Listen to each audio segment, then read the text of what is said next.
បាទសួស្តីបងប្អូនទាំងអស់គ្នានៅក្នុងវីដេអូនេះខ្ញុំនឹងបង្ហាញបងប្អូនទាំងអស់គ្នាអំពីការប្រើប្រាស់រូបមន្ត floor ដែលរូបមន្ត floor នេះគឺយើងប្រើសម្រាប់បង្គុតចំនួន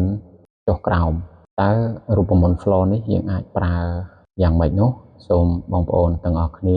ធ្វើការតាមដានទស្សនាជាបន្តបន្ទាប់ដូចតទៅនៅក្នុង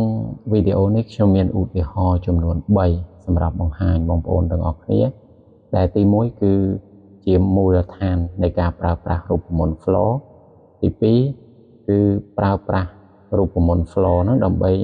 កណនាតម្លៃថ្មីនៅពេលដែលយើងធ្វើ promotion ដោយបញ្ចុះតម្លៃហើយនឹងឧទាហរណ៍ទី3នោះគឺពាក់ព័ន្ធជាមួយនឹងការប្រើប្រាស់រូបមន្ត floor ហ្នឹង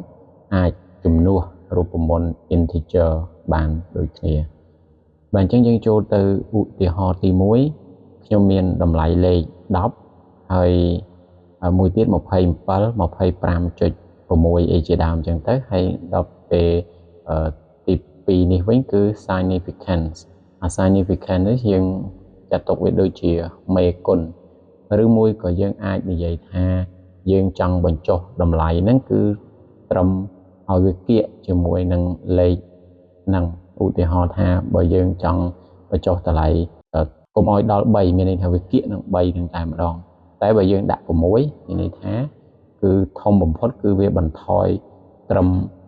5.999អញ្ចឹងទៅវាអត់ដល់6ទេបើយើងចូលដល់6អាហ្នឹងវាចម្លើយរបស់វាគឺនៅដដែលហើយអញ្ចឹងដើម្បីជ្រាបច្បាស់នោះយើងអាច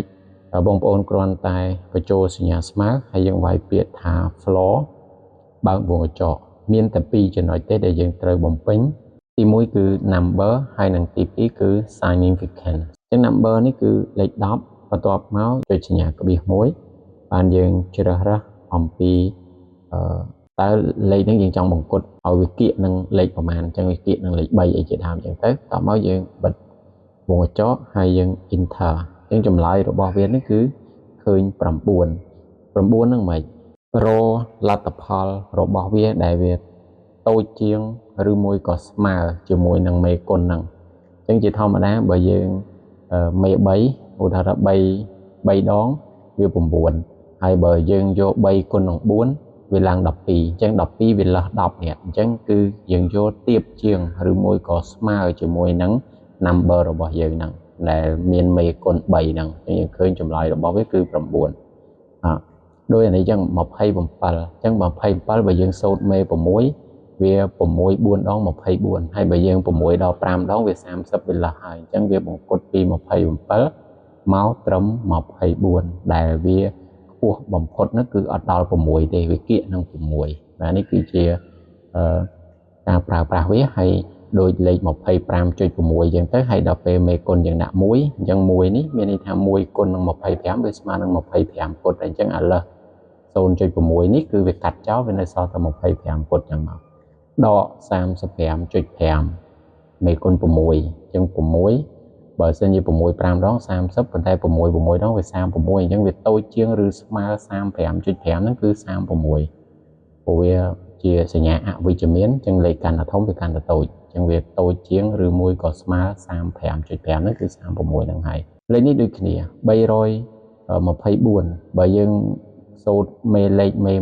25វាគុណទៅវាស្មើនឹងអស់ធំវា300តែបើយើងថែមមួយទៀតវាឡើង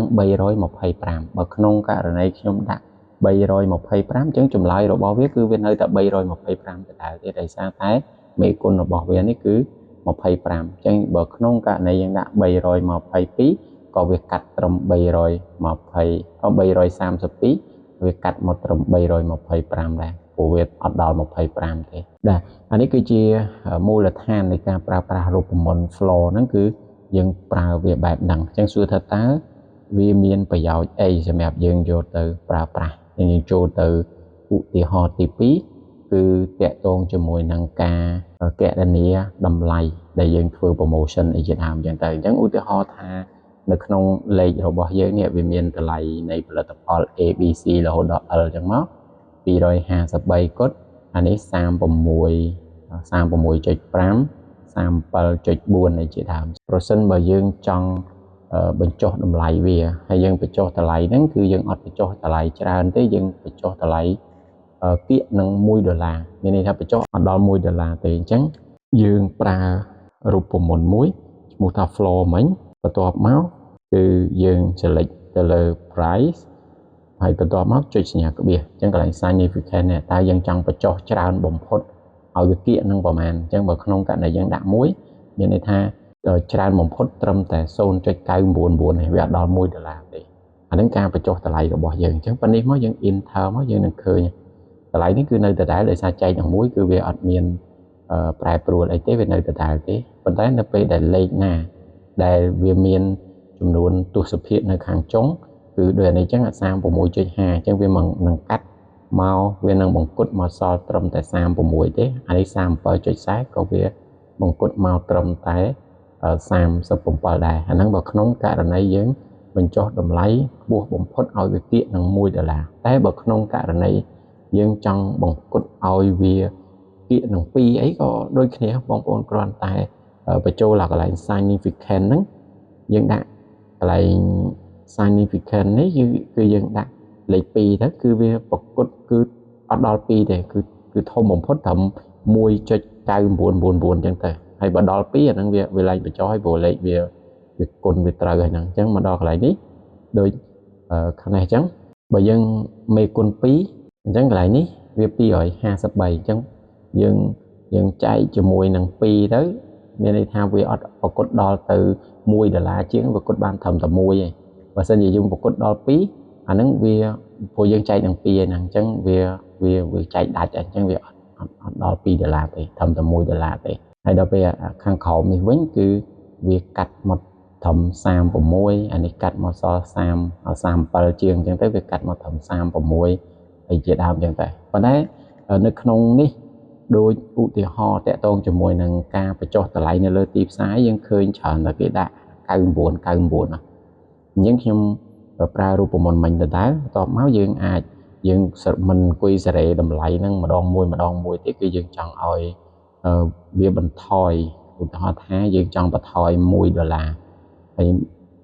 មិនដល់1ទេគឺ0.999នេះជាដើមអញ្ចឹងទៅដល់ពេល significant កន្លែងនេះគឺយើងដាក់លេខ1បន្ទាប់មកកន្លែងបើយើងដាក់លេខ1មានន័យថាចំនួនទស្សភាគទាំងអស់វាកាត់មក0អស់ហើយវាបង្គុតមកហើយអញ្ចឹងយើងឃើញអាតម្លៃ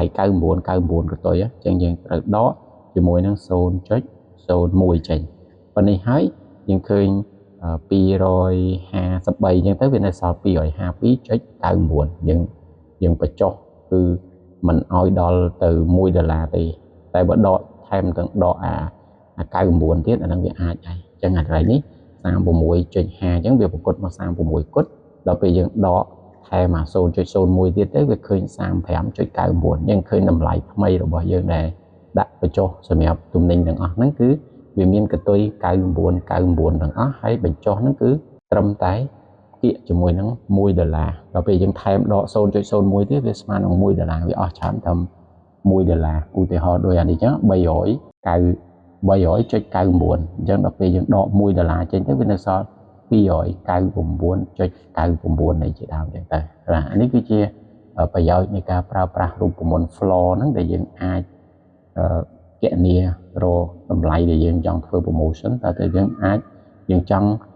មានលទ្ធភាពបញ្ចុះត្រឹមប៉ុន្មានចុះក្រោមអីចឹងទៅយើងប្រើរូបមន្តហ្នឹងឧទាហរណ៍ចុងក្រោយគឺយើងប្រើរូបមន្ត floor នេះដើម្បីជំនួសរូបមន្ត integer បាទអញ្ចឹងinteger អញ្ចឹងកន្លែងនេះខ្ញុំ copy តម្លៃមកប៉ុណ្នេះចាស់អញ្ចឹងជាធម្មតារូបមន្ត integer យើងមិនបញ្ចូលសញ្ញាស្មើយើងវាយពាក្យ int ដែល integer នេះគឺយើងប្រើសម្រាប់យកតែចំនួនគត់ទេអញ្ចឹងយកតែចំនួនគត់មានន័យថាលេខណាដែលវាមានទស្សភាគនៅខាងចុងគឺវាកាត់មកត្រឹមតែចំនួនគត់ទេដូចនេះអញ្ចឹងពី36.5អញ្ចឹងវាកាត់មកតែ36គត់ទេ37.40ក៏វាចុចមកត្រឹមតែ37.00ដែលវាអត់មានចំនួនទស្សភាគទេអញ្ចឹងអាការមុនយើងប្រើរូបមន្ត integer ឥឡូវនេះក៏យើងអាចប្រើរូបមន្ត floor មិញហ្នឹងដោយបងប្អូនគ្រាន់តែបញ្ចូល price បន្ទាប់មកឲ្យវា significant នេះគឺយើងចែកនឹង1ទៅមានន័យថាត្រឹម99ក៏វាកាត់មកត្រឹមដែរមានន័យថាអត់ឲ្យ 0.94 ក៏វាកាត់មកគុតដែរវាអត់ឲ្យមានចំនួនទស្សភាគទេតែប៉ុណ្្នេះមកហើយយើងអូសវាចុះក្រោមមកយើងនឹងឃើញថាលេខទាំងអស់ដែលវាមានចំនួនទស្សភាគនៅខាងចុងនោះគឺវាលែងមានទៀតហើយគឺវាមានតែចំនួនគុតទេបាទអញ្ចឹងនេះគឺជាការប្រើប្រាស់រូបមន្ត floor ដែលវាអាចបង្គុតចំនួនហើយយើងបង្គុតនោះតែយើងចង់បង្គុតត្រឹមពាក្យនឹងប្រមាណពាក្យនឹង1ឬមួយក៏ពាក្យនឹង$2 $3ឬមួយក៏$10 $20អីអាស្រ័យទៅលើការកំណត់របស់យើងជាដើមចឹងទៅបាទអរគុណច្រើនបងប្អូនទាំងអស់គ្នាសម្រាប់ការតាមដានទស្សនារហូតមកដល់ចប់នេះយើងជួបគ្នាតាក់ទងជាមួយនឹង Excel រូបមន្ត Excel ជាបន្តទៀត